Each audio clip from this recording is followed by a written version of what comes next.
Marcus Rebic was recruited by the Australian federal government, to the Australian Bureau of Statistics, in Canberra, as a graduate economist.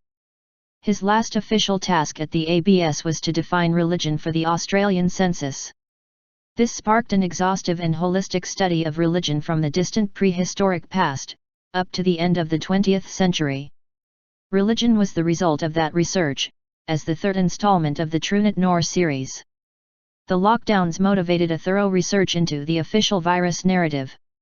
The insights arrived at while researching and writing the Welcome to the New World Order quadrilogy meant the author was uniquely qualified to recognize the cult nature of the official virus narrative, and the scientifically and medically arbitrary proscriptions and prescriptions of the new, first truly worldwide, state religion, the Co2vid cult.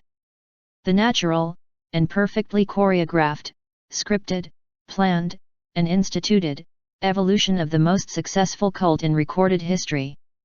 The cult whose official documents call for a one-world dictatorship, and whose origin story begins with a madman willing to commit child sacrifice at the behest of voices in his head, continues on to mass murder of nonconformists, and matures to total genocide, with an invocation, one day, to genocide any nation that, at any time in its history, had offended this cult.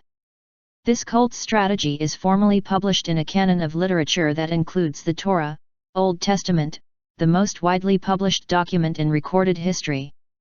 If it was ever a secret, then it was a secret hidden in plain sight. The cult set up headquarters in Judea. At least one Judean king saw the threat, and attempted to exterminate it.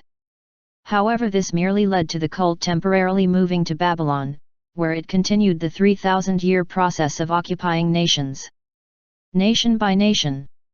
Lending unto the nations, and never borrowing. Making nominally sovereign nations debt slaves to this cult.